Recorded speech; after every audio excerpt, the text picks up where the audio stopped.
is going on? I want to welcome you from Half Court for today. I am Sean Murphy here with a packed episode of the podcast for you. A little bit of background. We actually, myself and Troy, recorded the episode of this podcast about a week ago at this time, at about the beginning of this, pretty extended break that the Pistons had with the NBA Cup. And a lot of the podcast actually revolves around some of the conversation that's been had, specifically revolving Giannis Antetokounmpo, because that was becoming the big story in the world of Pistons Twitter. That was becoming the big story in the NBA because, the Bucks are just continuing to fall apart. Heck, last night they lost by almost 50 points to the Brooklyn Nets. And so it's pretty clear that Giannis is heading towards an exit with the Milwaukee Bucks.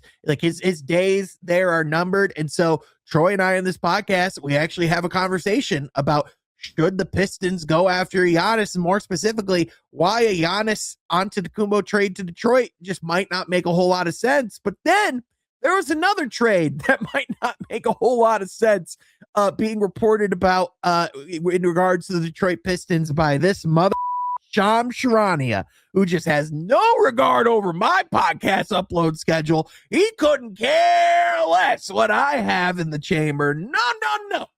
He's got to come out and just completely shake things up. The absolute audacity. And what this guy says is that the Detroit Pistons are among 3 Eastern Conference teams that are expected to be suitors for Anthony Davis come the trade deadline. Specifically, the Detroit Pistons, the Atlanta Hawks, and the Toronto Raptors were the 3 teams listed in that exact order.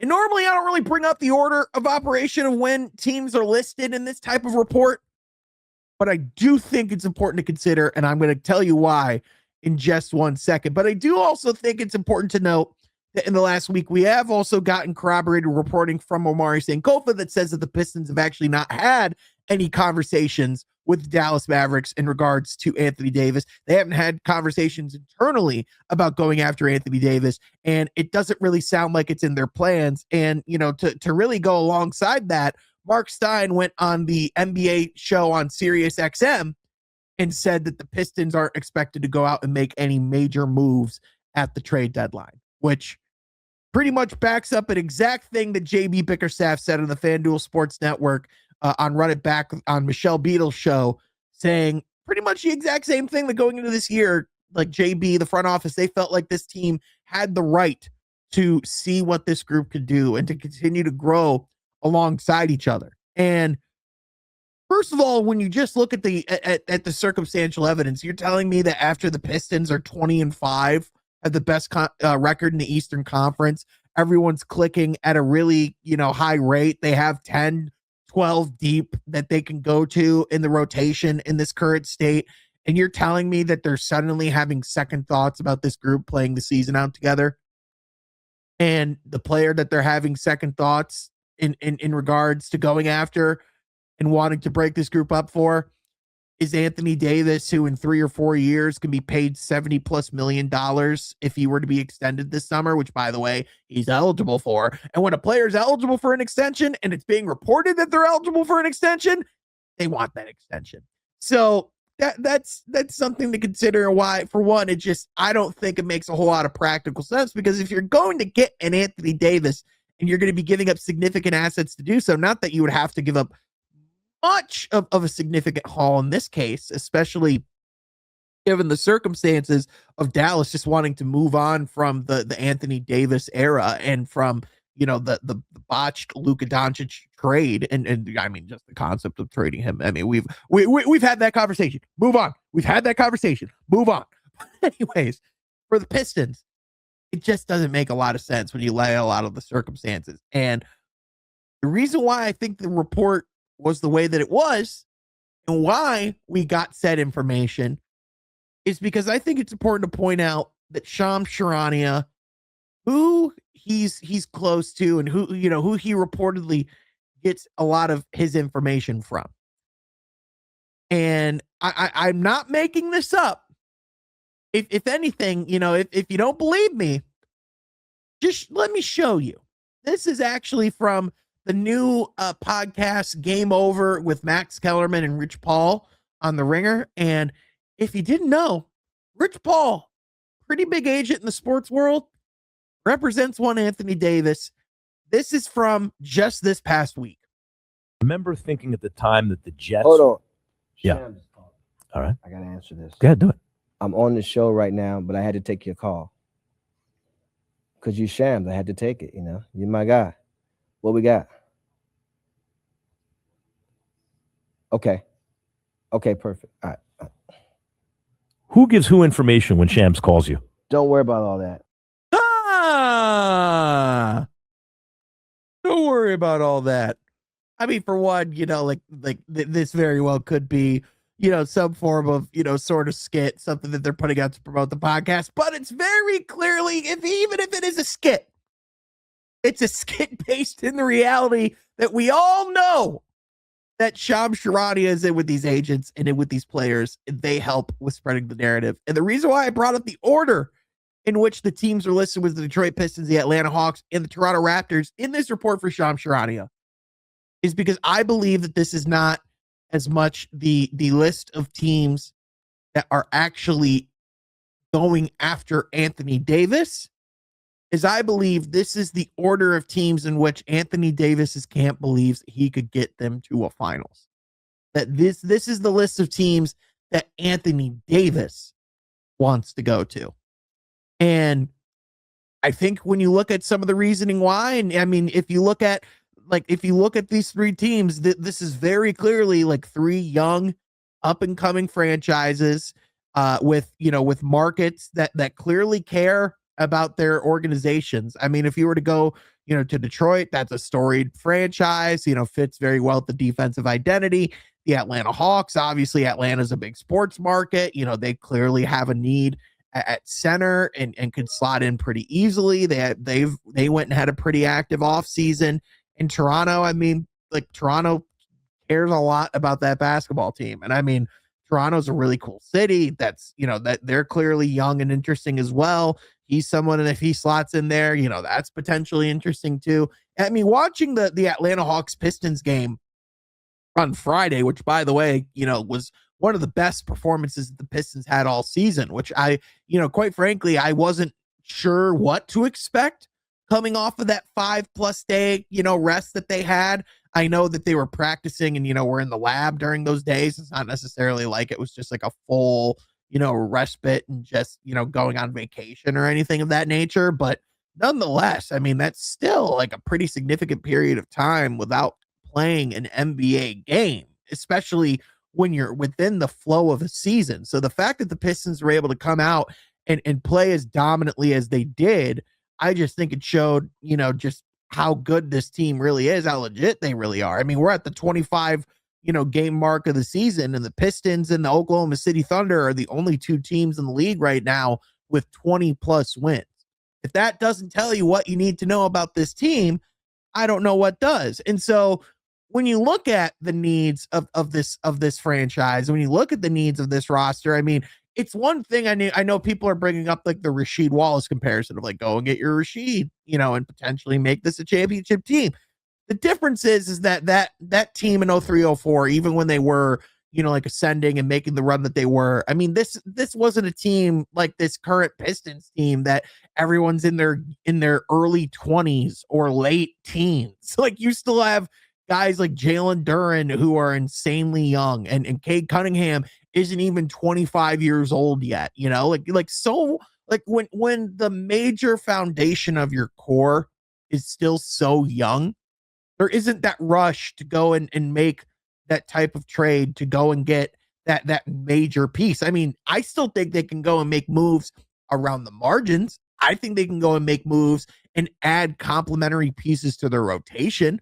I think they can go make a Dennis Schroeder type move where instead of going getting like a point guard, because I think they clearly found, Dennis Jenkins is more than capable of handling the ball. I think Jaden Ivey coming back in the lineup, Marcus Sasser, like they clearly have a wealth in the guard position right now. They need to go and get shooting. They need to go and get an additional, shooter to help a Duncan Robinson, give him more space. I mean, I brought this up, I brought this up in the podcast, I think actually in this episode, but I think, even, like a Dante DiVincenzo is something that would be really interesting, as someone to potentially go and add, alongside, this roster. If, Minnesota just continues to start, heading down in the rankings in the West, and as things really start to shake out. I mean, especially with how good the Spurs looked in that NBA Cup game the other night against the Oklahoma City Thunder, handing OKC only their second loss of the season, by the way. Scary stuff. Absolutely scary stuff for the league there. But I mean, when you talk about, like, for the Pistons, though, like there is no rush to go and make that move, in my opinion. And especially, like, with all due respect to an Anthony Davis, I just think from what we've seen is do the Pistons really need more shot blocking? Do they really need more of an interior presence? I mean, JB Bickerstaff said it in the last week. I was in the room when he said it, actually, after the Portland game. He said Isaiah Stewart is the best defensive center in the league, and he said it's not even close.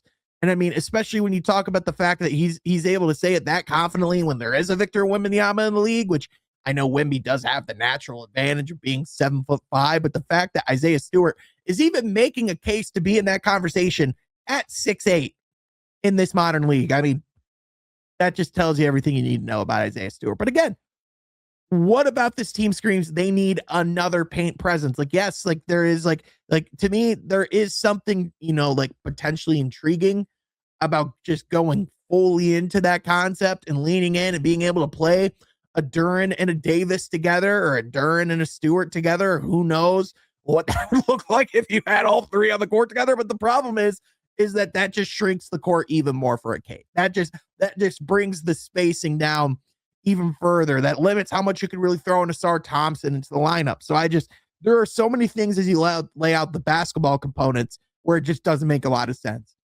Once you lay out the front office component of all of the salary pieces, especially in this league where we talk about the importance of the first and second apron, which we have just absolutely hammered the home on this podcast over the years, the importance of the financial flexibility and not getting into these aprons where you essentially just don't have any options. Like, the thing that's kind of scary for the Cleveland Cavaliers right now is that they are in the second apron. They're the only team, in or about at the second apron in the league, and they are absolutely struggling. Like, they don't look very good. And so the moves that they have at their disposal are very limited. Like, essentially, this is their team. They don't have many levers or maneuvers to go to turn this around. And so the reality of this is that obviously this is an evolving topic. This is an evolving story. This is going to be a conversation that we will be having leading up to the deadline. And now that it is December 15th, today when this episode's coming out, as players are becoming eligible to be traded throughout the league, this is certainly going to be something that only intensifies in the coming months as the deadline looms. And so, especially when the Pistons have become the most interesting breakout team in the league, the biggest surprise, that's catching everyone off guard. I mean, they're going to be one of the most, linked to teams in trade conversations, because naturally everyone outside of the league is going to look at them and go, will they look to make a significant upgrade? Personally, I think if they make any upgrade, it's going to be in the rotation. It's going to be, within the confines of their roster. And it's going to be in ways to free up a Dennis Jenkins to convert from a two-way to a standard contract. I think they're going to do very little things. They could potentially move off of Marcus Sasser, because if you're looking at the current state of this roster, I mean, just how are you getting playing time for him right now? How? I mean, you're struggling to get Jaden Ivey playing time, for heaven's sakes. You're still figuring out ways to get Dennis in the lineup. How are you getting minutes from Marcus Sasser in this current state? This rotation's just too deep. There's just too much. There's just too many guys that need minutes in that guard rotation. And unfortunately, I think Marcus Sasser is going to kind of be a casualty of it. But all that to be said, like, there is clearly changes that can be made to this roster. And I just don't think there's any reason right now to make any major core foundational change to this young core that they have. Because if they were to go to try to get an Anthony Davis, they're going to want a Jaden Ivey. If they go and try and get a Lauri Markkanen, they're going to want an Asar Thompson. Like, clearly Milwaukee's going to want an Asar, a Ron Holland, like all these other guys. We're going to be talking more about that here in this podcast. Well, to be said, there's no reason to rock the boat in its current state. That's really everything I had to say about that topic. I mean, it had to be addressed in this podcast. We talk obviously a lot more about the Giannis situation, just about some other potential things to consider for the Pistons, where they're at this point in the season, potential weaknesses that they can overcome. But be sure you like and subscribe to the podcast so you don't miss any of the coverage that we have coming throughout the rest of this season, and enjoy the rest of the episode of Here from Half Court. What is going on? I want to welcome you from Half Court for today. I am Sean Murphy, joined as always by my guy, Marquette's movement shooter himself, Troy Sergey. Troy, happy Monday to you, my friend. How are you doing? We got about 4-ish days here without any Pistons basketball. How do you plan to cope with it? Yeah, it's pretty crazy, Sean. But NBA Cup, that's what time of the year it is. So we'll have to watch some of those games. See, hopefully, at least by Saturday night. I believe Saturday night's the championship game, right? Mm-hmm. By the time Saturday night comes, I hope to watch a really competitive game, no matter what team is in there. So, so I think Saturday might be Saturday is like the semifinals, and I think it's going to be like Sunday or Monday. It's going to be that championship. So, gotcha. Well, the championship game itself for the past 2 years, and I expect this third year to be a high competitive game. And, I think that's what makes this time of the year special. Again, you can't, simulate the playoffs, but I guess the closest possible thing you can do is good matchups and competitive teams that, of course, want to win the grand prize. And, that's what makes basketball fun, is that high intensity and high competitive play.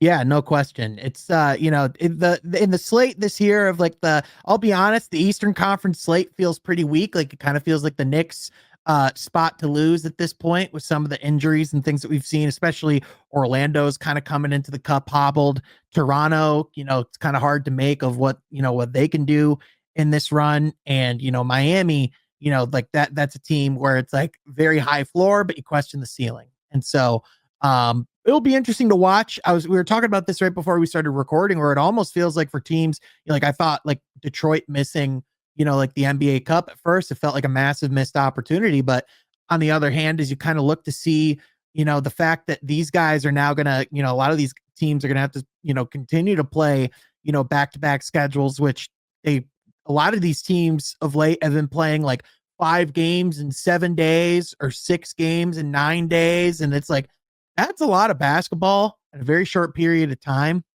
And the fact that a lot of these teams are going to be getting essentially like a 4-day break, while some of these other teams in the cup are going to have to go and, play some pretty high competitive basketball. It almost feels like an advantage for these teams in a way. Yes, absolutely. I think it'll be interesting to watch pan out. And for the Pistons perspective, I still think, with the young core that they have, I think they would rather be playing in here. But yes, I mean, you can't change the fact that they won't be. And with that being said, you have an opportunity to really go over film and look at maybe some of the areas that you definitely need improvement on both ends of the court. But also you can use, the rest and shoot around as an opportunity to, still relax your body, but at the same time still, stay in that athletic, repetition, especially with shooting and ball handling. And I'm sure they'll still have some practices that it'll be maybe a little bit lighter on that end, but still have an opportunity to, not be playing, in front of 20,000 people in an NBA arena playing high competitive basketball.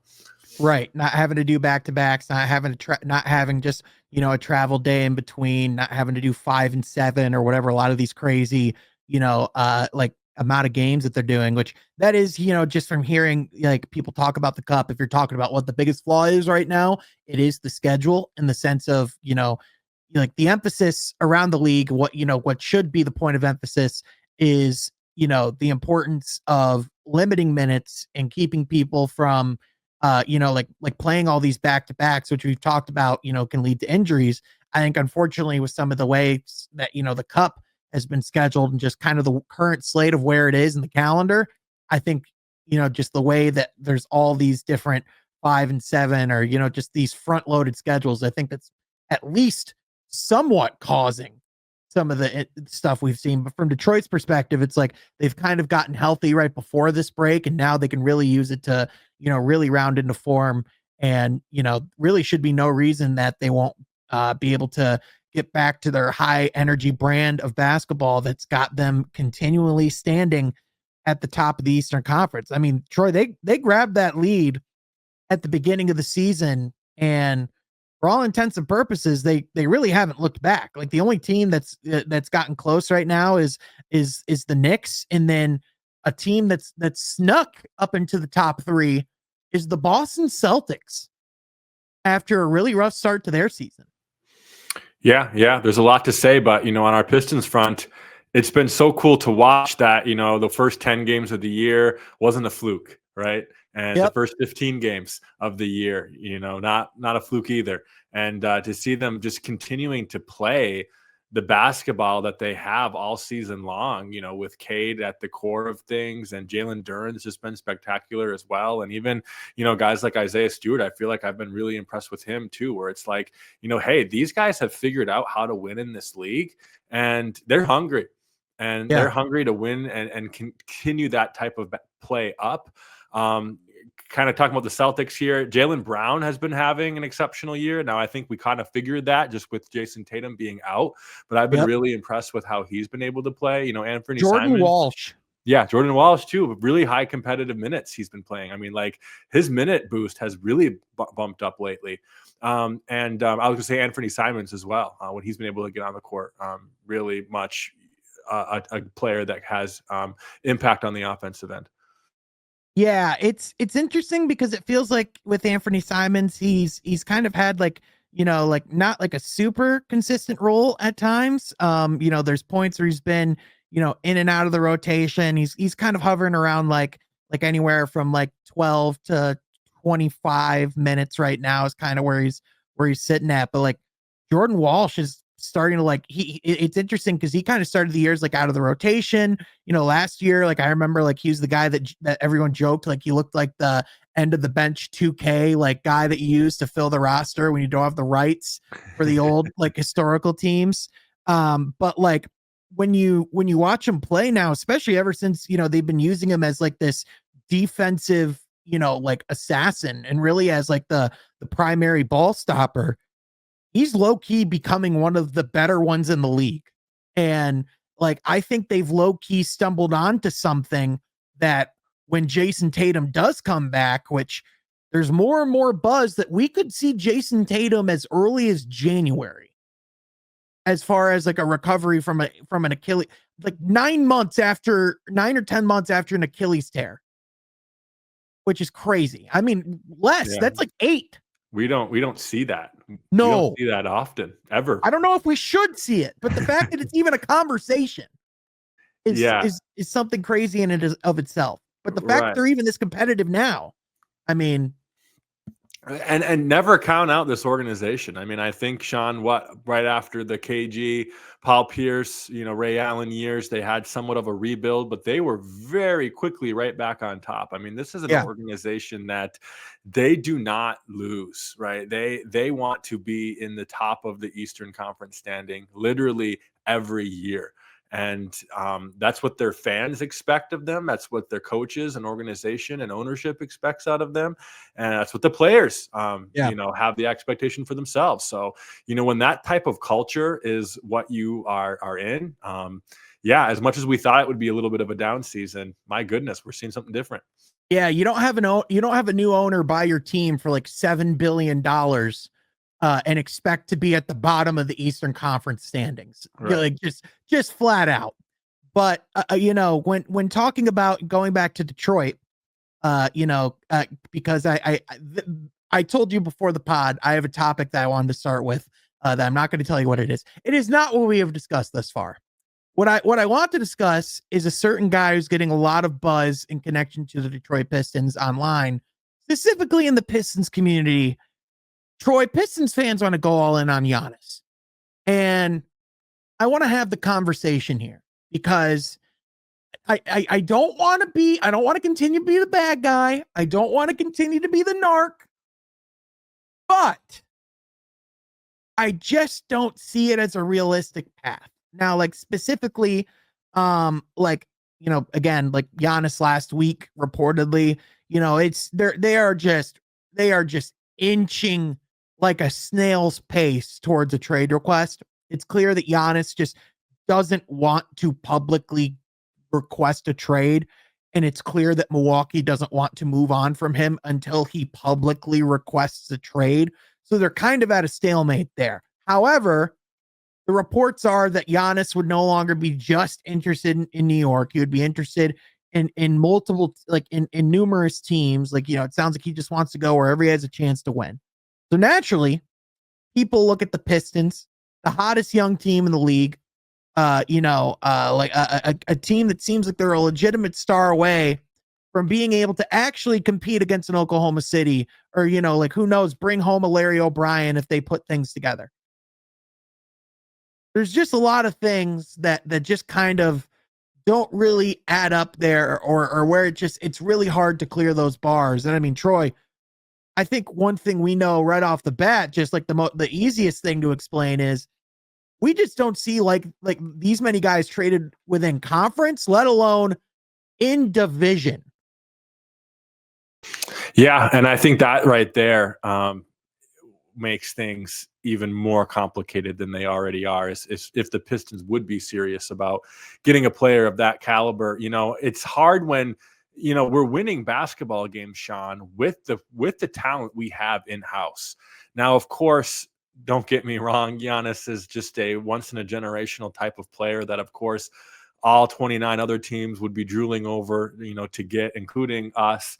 But I don't know if I'm ready to sell the farm on a guy that, has had some injuries, He's injured right now. We saw him get injured against Detroit. Right. I still think he has quite a few still great years left, but he's 31, isn't he? Yeah, he's 30. He's 31. Just turned 31 a couple days ago. And he's still, production wise, as good as he's ever been. However, like he's only played 70, since 2018, he's only played 70 plus games twice. Now, granted, some, like, 1 year there was the COVID year, all those different things. Right. However, he's just, you're pretty much 15 to 20 games a year is what you count missing Giannis. And that's before we even talk about the injury issues he's ran into in the postseason. Right. So absolutely. And just, I mean, he hasn't really put the Bucks over the tops at all, remotely close, since winning the championship in the 2021 season. They've won one playoff series since. In 4 years. So, like, I love the guy. Truly one of the most talented athletic specimens we've seen in the game.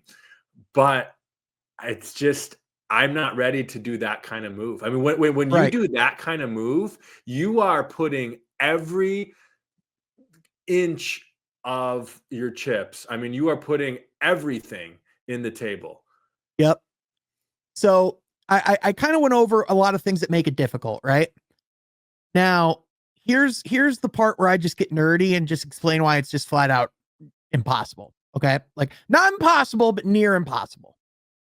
So Giannis, when you look at the situation in Milwaukee, because the number one thing is Milwaukee is going to have to get some kind of return that justifies trading Giannis Antetokounmpo, right?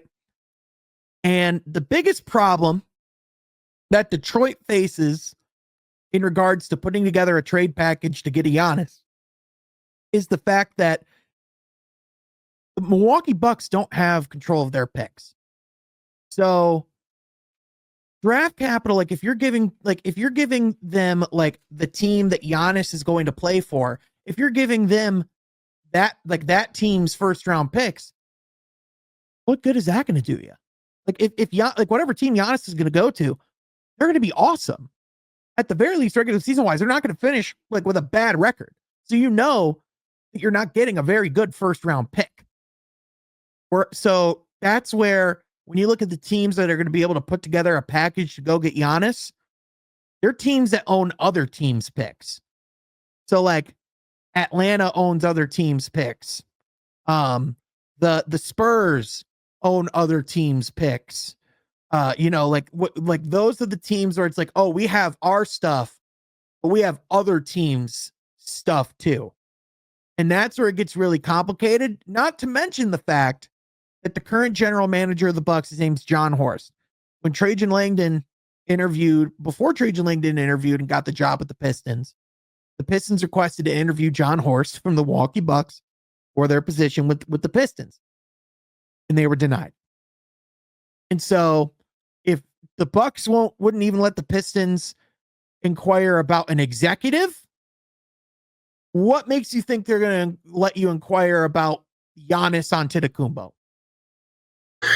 Yeah, I think you just hit the nail in the coffin of why this conversation can probably go to rest. Now, is it fun to talk about this? Absolutely. I mean, of course, this is the first time that the Pistons have been relevant. I mean, beyond last season, but like really, really relevant, leading the East. Of course, and we know that we have a lot of weaknesses on this team already that we've talked about, and would a Giannis just make us even better than we are? Of course, but I just don't see it realistic. It's not realistic.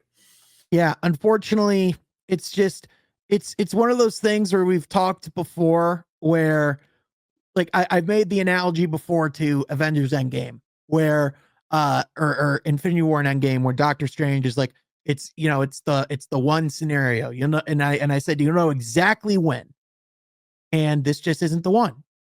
Now, another player that reportedly is available now for trade, if these reports are to be believed, Trey Murphy of the New Orleans Pelicans is a player who is potentially on the market. Another guy is reportedly available for trade, Michael Porter Jr. with the Brooklyn Nets, and a guy who's been talked about for years is Lauri Markkanen. Why do I bring up these names in particular? Well, those were three guys that Bleacher Report in an article, all these different trade target articles that they do.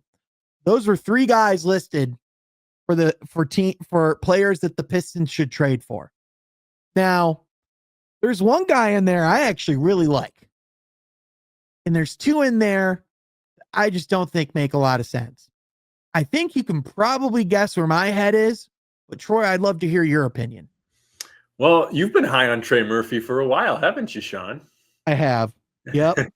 And, I know the Pelicans team, it's hard to get a assessment on, his role with that team, just with his minutes and production, just because of the organization that they are. But I do really like his game. Now, I mean, I like Michael Porter Jr. too. I think he's a great, 3-point threat. I know when we talked about Markkanen, it just seems like the asking price is a little bit too high. Way too high. They wanted Asar Thompson, and that's just not realistic for us to want to get rid of a player like him. I don't think Michael Porter Jr. is too far-fetched, but my heart tells me Trey Murphy, just because, it would be really fun to see him on a different team that's not New Orleans. Yeah, I think Trey Murphy is just the perfect, like when you talk about, a guy who can create his own shot, a catch and shoot 3-point, shooter, a guy who's more than competent on the defensive side of the ball. He's someone who, some of the numbers have gone down a little bit, but I think part of that is just because he's been in the most depressing basketball situation in the NBA for a few years now, pretty much ever since he's come into the league. And so I think when you talk about like being able to like revitalize his career, you talk about the pre-existing relationships with, Joe Dumars and Troy Weaver with the Pistons organization. Trajan Langdon comes from New Orleans. He drafted Trey Murphy III. Like, this is the type of guy where it's like, I'm sure if Trajan has the opportunity to bring him into the fold, he would. Michael Porter Jr. on court makes a lot of sense. It's when you talk about Michael Porter Jr. off the court. And listen, it's like people think it's like a morality thing. It's not a morality thing. Like it's not even about morality.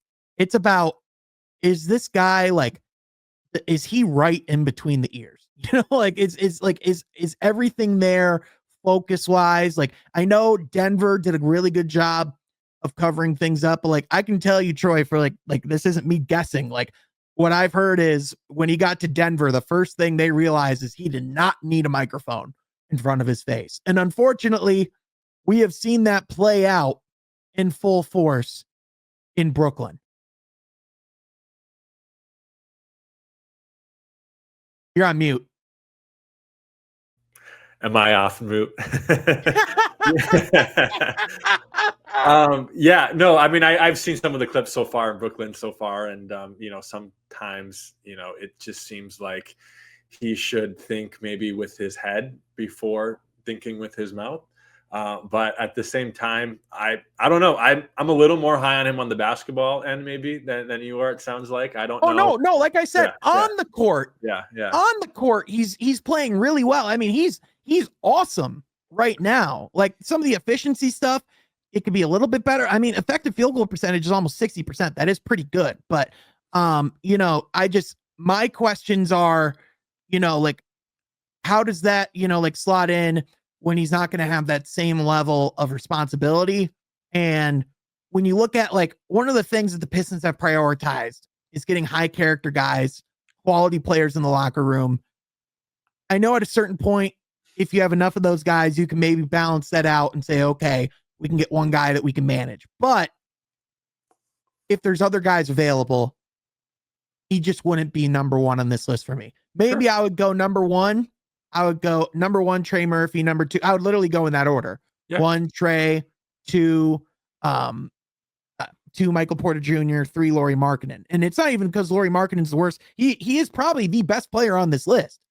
But Utah's treating him like it's Kevin Durant in his prime. Yeah, right. Which it's just not.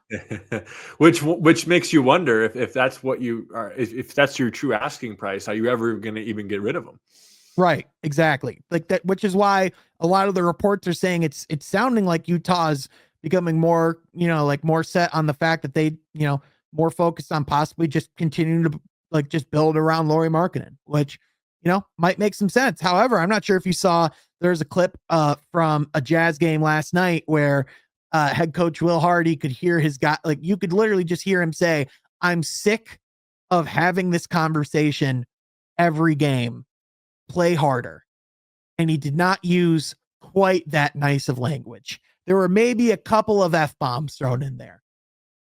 Yeah, well, it's just been a kind of disaster for that team the past 2 or 3 years. Oh, utter disaster. Which, I mean, I like a lot of the talent they have now. I like Will Hardy as a coach. I think they have a lot of pieces and a lot of things going for them. But at the same time, it's also like one of those things where at a certain point, you just need to have things start going your way, and it's not even just the fact that they lose. It's like when they lose, dude, they lose by 30 plus points. Like they have multiple losses this year by they have multiple losses by over 25 plus points. That's just unacceptable. Right. Those types of games happen, but when that's your culture, that's where it gets tough. And I hope Will Hardy isn't losing the locker room, because I do think he is the right coach for that team going forward. But at a certain point, when you're losing that much, it's hard to not tune out whoever, is yelling at you every day. So, right. Yeah. I brought up someone as a potential trade target that I'm becoming more open with, open about on the Pistons Talk podcast and with our guy Anthony. I was curious what your thoughts would be on this. Troy, what do you think about the possibility of Kobe White in Detroit? Sean, I've always been high on Kobe White. I think he's a guy that produces really well on the offensive end. I think he's shown some great leadership skills with Chicago so far. I think he makes winning plays as well, which I think certainly helps what you're trying to build in Detroit. He's a hooper. Yeah. Oh, absolutely. He's a hooper. And, he's a score first guard that I think is really fun to watch. I would be curious to hear what Chicago's asking price would be, but of course, I think he'd be great. Now, that would be really interesting, of course, with Dennis Jenkins and Jaden Ivey, but we'd have to see. How do you think that would fit? Do you think you would have to give up one of them? I think so. I think this is a scenario where if for whatever reason, you don't think Jaden Ivey, like if you just don't think that's going to work out, right? Like I think this is a potential scenario if you go down that path. Now, we obviously saw him play a lot better in the Milwaukee game than he did in the Portland game. He's kind of still, but just been inching his minutes up more and more. But as in the scenario that they want to go get someone who's kind of like a higher floor and perhaps a little bit of a lower ceiling, because I think that is just one of the really interesting things with like the Jaden Ivey situation is like, yes, when you are cushioning yourselves in the standings that much, like it does allow him to just play himself back into shape and get back into the lineup and things of that nature. But like, I'm just very curious if this could be like a Josh Giddey in Oklahoma City situation where it's like good player, not the right situation, or good player, not the right timeline. I'm not trying to like mentally start shipping out Jaden Ivey. I'm not trying to push any agenda. I'm just telling you, these are the questions I'm having in my head. And I wonder if the Pistons front office is having the same. Yeah, certainly some interesting thoughts on him. Even the game that we lost against Milwaukee, in Milwaukee, I thought, that was a really good, performance out of him of just, really, really making waves of, he's the Jaden Ivey of old as far as the scoring ability. But it's certainly great questions. It's hard to answer any of those questions that you just asked. I think time can be the only factor. Right. I think 2 months from now, Sean, we'll be closing in on the trade deadline. So, we have 9 weeks, Sean, 9 weeks until that becomes more of a question where you should probably have answers in. But in the meantime, what we're doing with him, I think, is just fine. Yeah. I mean, he hasn't even played 20 minutes yet in a game. So I do think that's like important to point out. But like it's been up and down. And I will say, like, I was in, like, I do think that it doesn't help, like when you're in person versus when you're watching on TV, you just remember a lot more. You remember a lot more about those games in person. And I was in person for the Portland game on Friday night where he just was not really in the flow of things at all. And I acknowledge that sticks out like a sore thumb when you only go like once every like couple weeks right now. So, breaking news, I'm moving to the east side of the state here in the next month. So that will definitely, change, but just pointing out where I could maybe have a little bit of a blind spot here. Sure. Absolutely. Well, that's why we go to you, Sean. That's why From Half Court is in the LCA to pick up things exactly like that. Exactly. But on top, again, he's a very, pivotal player if he can put the pieces together. And I know that someone who, Cade, again, in the Kevin Durant interview said, like, someone where we haven't really been able to play a whole lot together. So, I do think it's just going to be interesting to see how things look, come February when that trade deadline approaches. I imagine he'll finish the season in a Pistons uniform. I'm not trying to suggest otherwise, but it'll just be fascinating to see come playoff time what his role will be, how ready he is, how much closer to the Jaden Ivey of old he looks like, because I still haven't quite seen that same burst or that same, it still feels like he's definitely working his way into trusting his body again, which, I mean, that takes time. It's a process. Right. Yeah. And if, we hold on to him, which if I had to put money on it, I would bet he is a Detroit Piston in March and April. Yep. It'll be fun to see. You're right. The improvements that he's made even in the last 3 months, because dude, Jaden Ivey of old playing high competitive basketball, doesn't that just give you goosebumps? Yeah. I mean, it's something you want to see. I mean, especially like if the Jaden Ivey of last year is able to be in the playoffs. Like, again, the Pistons firmly believe that's someone, if he was available, that they could have advanced through the postseason. And so I would be interested to see that theory proven out if we get that Jaden Ivey again. So sure. So that's the question. And that is the tricky thing with injuries is, even if it's not always the most major of injury, guys just don't always get back to where they were. Right. And it could be for a variety of different factors.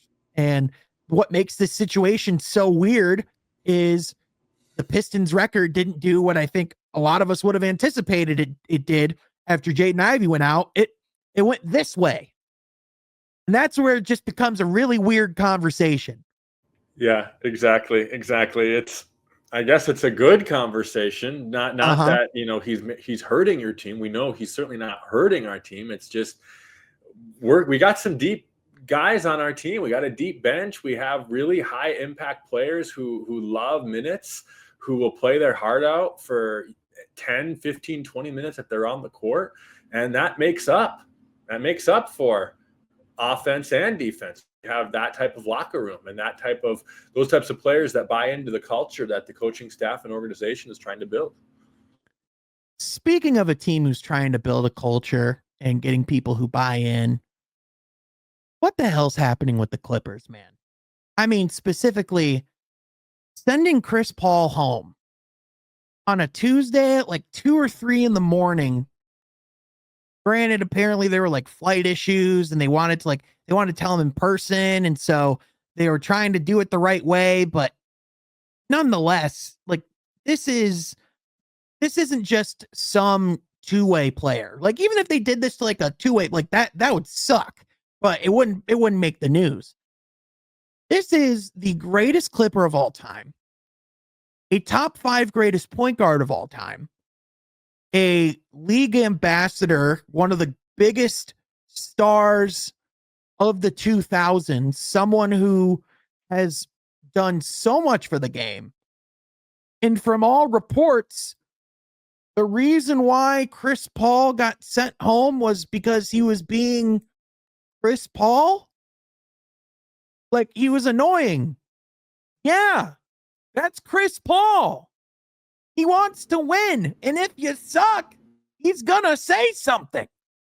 Yeah, dude, that just made me upset because no NBA player deserves that. Like you said, especially Chris Paul. And I think, when you have a culture like the Clippers, you've never been to the finals, certainly haven't won a championship. The furthest you've ever gone is a Western Conference Finals. And who did you get eliminated by? Chris Paul and the Phoenix Suns back in 2021, if you remember. Yeah. It's unfortunate. Now, something you put on X right away that my eye, and I've been all in on this story ever since you said it, of what better place for Chris Paul to finish his career than Oklahoma City. And, I know you've been a critic over the years with ring chasing, but this would be a little bit different than ring chasing. This would be the team that, or the city that he helped get on the map with after Hurricane Katrina in New Orleans.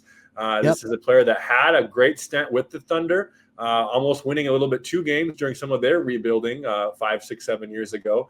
SGA wouldn't be SGA if it wasn't for Chris Paul's time with him. There's just a lot of things that point to that. And if I'm Chris Paul, I might be making some phone calls to try to make that happen with his agent.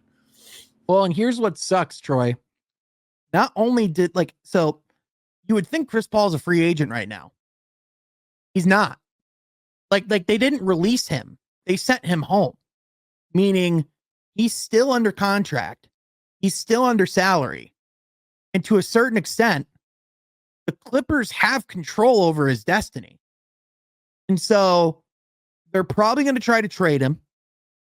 And the question is, with all due respect to Chris Paul, who's going to be trading for a 40-year-old Chris Paul who announced last week that this would be his last ever season? Like the only reason you would make that move is financially. And even then, I think the Clippers are a first apron team, so they can't make a whole lot of moves unless they get like even 1-for-1 money. So what will more than likely happen is there will probably still be a buyout. And at that point, the Thunder could potentially bring him in. But the one thing that would, might not make that the best thing for Chris Paul is he might want to go somewhere where he'll actually play, and somewhere that he'll have more of a role, and it can kind of be a more appropriate send off of like, I'm going to go out on my terms in that sense of like, Sure. I'm just going to go out hooping. But again, I just don't see a better scenario than being able to go back to a place where the NBA just wouldn't be if it wasn't for the way that he played his time there.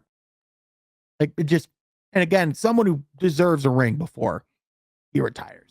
Of course. Is there a small chance this will be the end of Chris Paul? We will never see him on a basketball court again?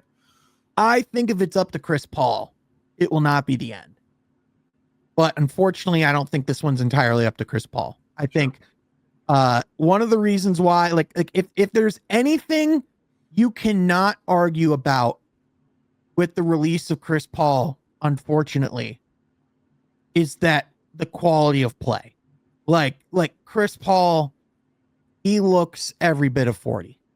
And I don't take any joy in saying that. But he already 6 feet, like 6 feet tall. The reason why Chris Paul was even still able to be in the NBA leading up to this point in the first place is because how much of a competitive maniac he is. And because of how intense he is and how much of a competitor and a leader and how how intense he is about basketball. And so, especially for a team like the Clippers, where that was his longest tenure of his career, they know exactly who Chris Paul is.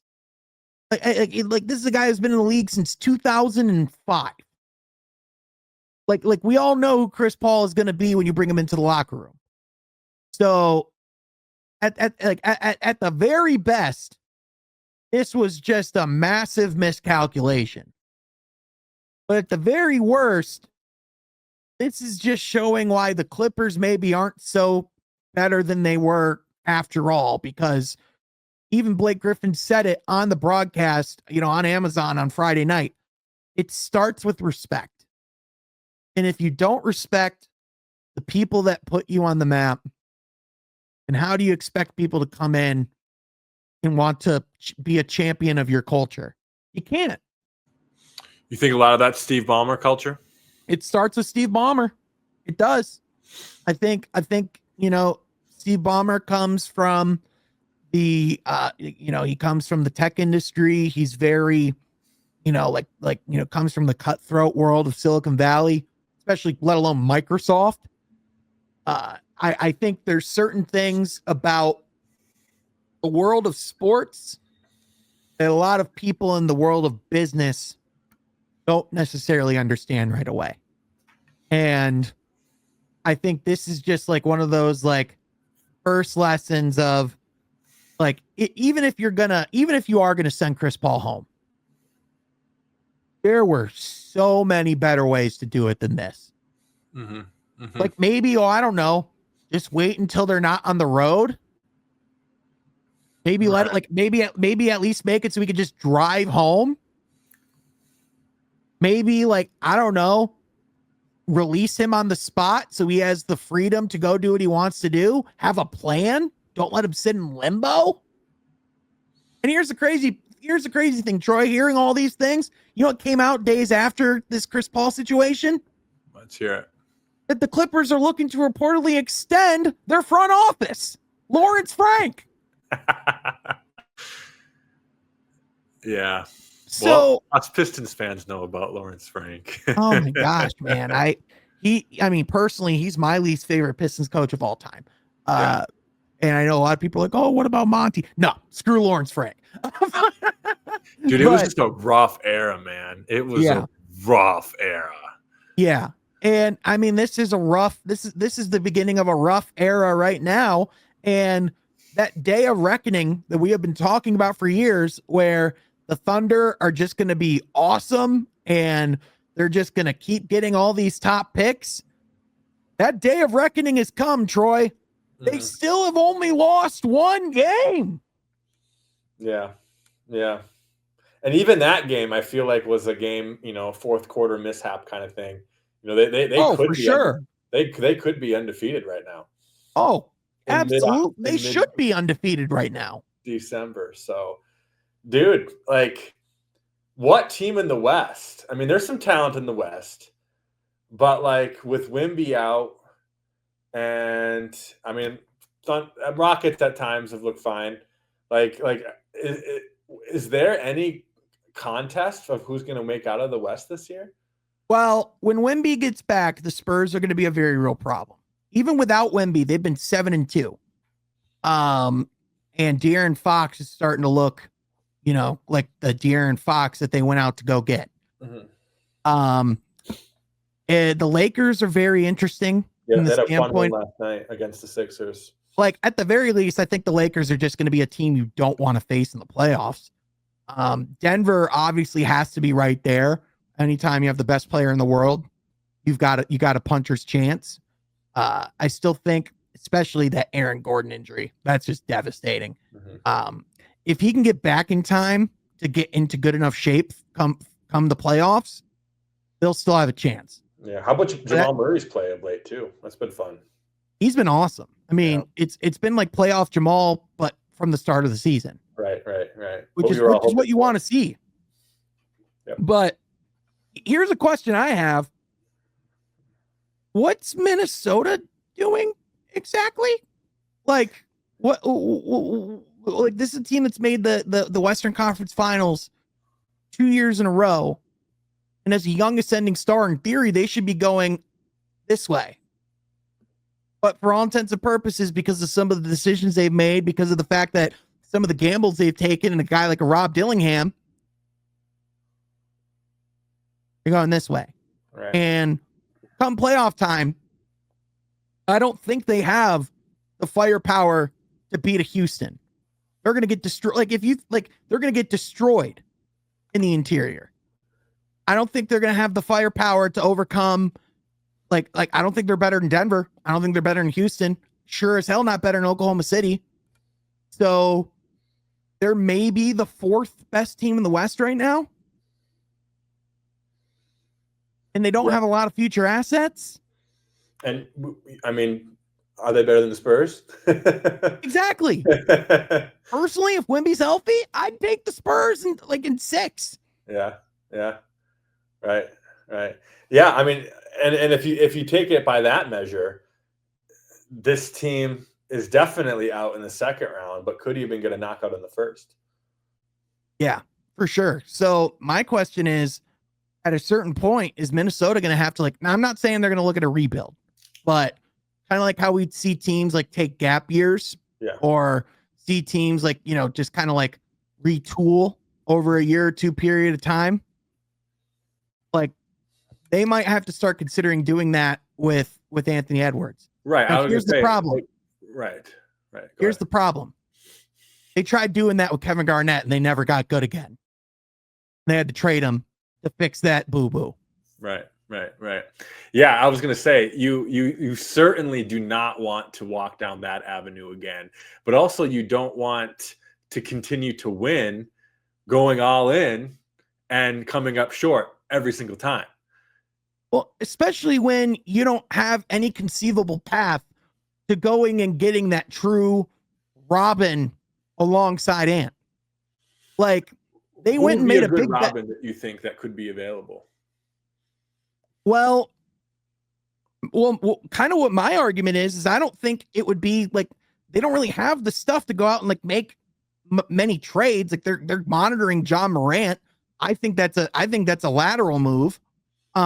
I personally, I think the argument I'm kind of making is they need to get younger. I mean, if they're able to, if there's someone that they could possibly go get, I think would be interesting, where it's not a crazy move.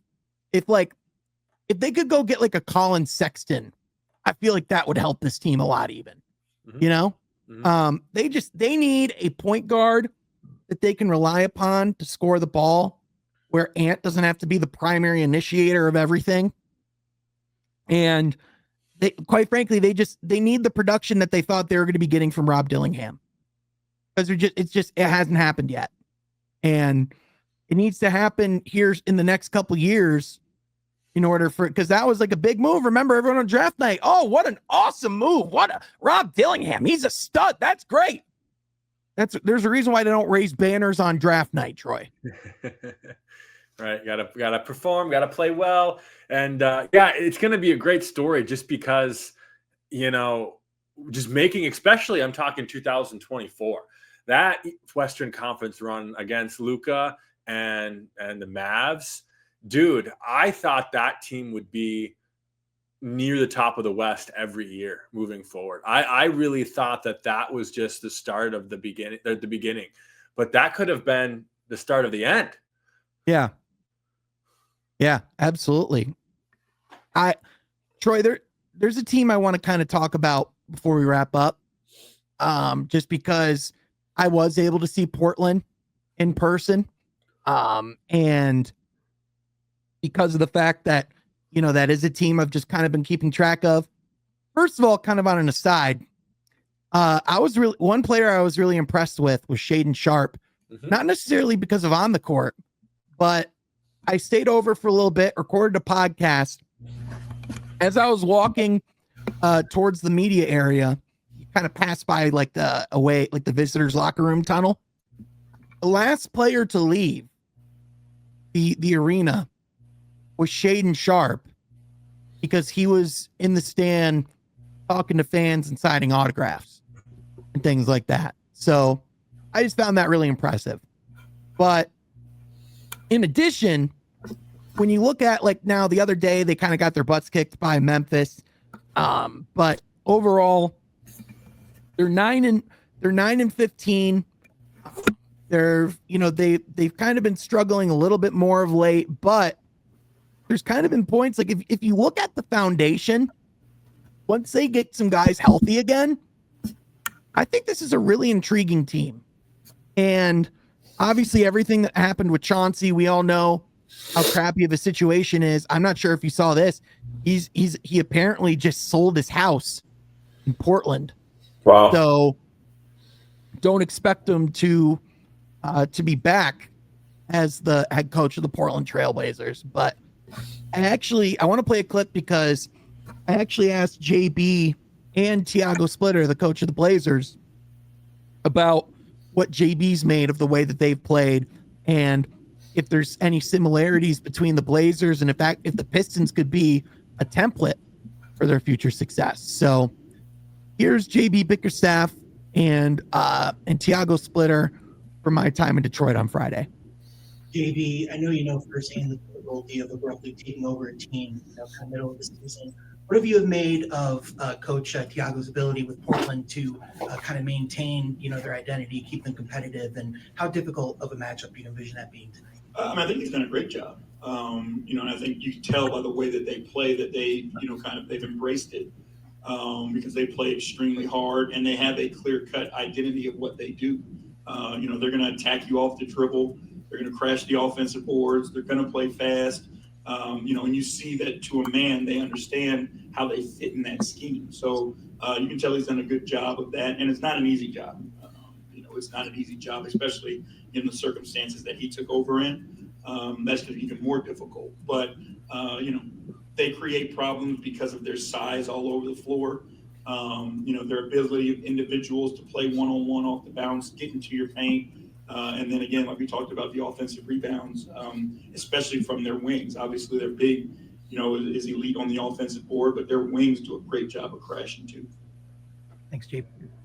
Tiago, JB was rather complimentary of the job that you've done taking over and, maintaining and implementing the identity that Portland's had this season. Do you look at Detroit as kind of like a potential template or a team that you guys kind of want to replicate the success they've had and the style that they play the game? Yeah, they are doing a great job playing physical, playing fast. I think that's the type of identity that we have already. That's the way we want to play. Yeah, they're doing a great job.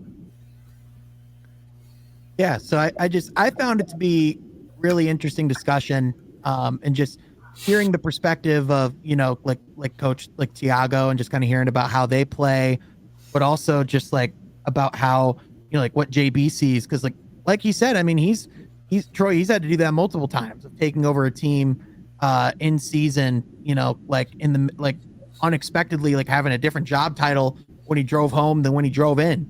And the way that, you know, they've had to do it in Portland's not easy. It feels to me like they're a franchise star away from being a pretty legitimate operation over there themselves. What have you made from like what you've seen from Portland? Yeah, certainly. I was able to catch them a couple of times, especially the game against the Pistons. I watched on TV that you were at in person. Obviously, we know there's a Piston on that team that's been playing pretty well. Former Piston, Jeremy Grant. Obviously, Yep. he's been playing well ever since he got out there. He hasn't had a team in between Detroit and Portland. He's been on Portland ever since he left here.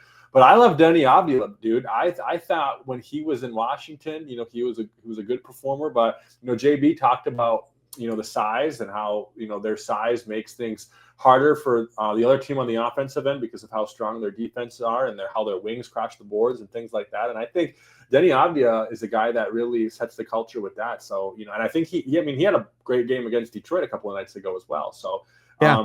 you know, he's a guy that I think is really, really impacting this team more than ever because, you know, of course I was really curious to see what they looked like after losing Anthony Simons. You know, not that he was everything of the team, but, you know, he was a good part of their offense. Remember the game last year in 2024, he really lit up, had a great show against the Pistons at the LCA. So, you know, I was curious, but, you know, and again, they're still, you know, a bottom 500 team, but, you know, at least they have some promising signs. Yeah. I think it was addition by subtraction in the sense of it allows this team to play more clearly into their identity. I mean, this is a team that, you know, that plays, you know, like plays really hard at the defensive end, is wanting to pressure you full court, is wanting to push, you know, kind of like push the pace pretty quick. They're third in the league in pace. They're also third in the league in percentage of misses, like offensive rebound percentage. Essentially, they of their misses, they get like almost 40% of their misses on the glass, which makes them third in the league. Number one's Houston, number two's Detroit. So they play very similar in that sense. And you look at guys like Tumani Kamara, who's like a very athletic wing, who, you know, is like he's an awesome defender. You have Drew Holiday, who when he's healthy and available, he's obviously an incredible vet and presence to have. And it's like, oh yeah, by the way, they have Damian Lillard coming back next year on top of whatever they can do with the draft. So it's like, I'm not saying this team's like a world stopper right now, but I think what you clearly see is there is an identity. Like, you know what this team's trying to do. And there's clearly some interesting pieces and building blocks here. And then you have two awesome veteran guards in Drew and Dame, to where now this time next year, I think Portland could be really interesting. They're a team that's going to be on my radar for sure. Are they your favorite League Pass team, Sean? They're certainly up there. I mean, man, they're fun to watch. They play hard as hell. And by the way, they're the one team to beat Oklahoma City this year. Yeah. That's crazy. That's crazy that's the team. And Great. For them to do all of this when their coach got arrested the night after their first game. Like, props to Tiago Splitter, man. I know it's not all great right now in Portland, but with everything that they've had facing them this season, the fact that they have 3 times the amount of wins of the New Orleans Pelicans.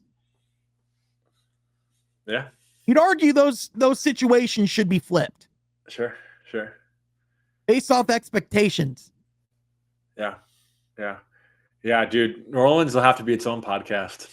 Yeah, that's a whole abomination in it of itself. Another team that's gotten really interesting, by the way, Dallas Mavericks. I want to talk about them again at some point because Oh yeah. Ryan Nembhard, man.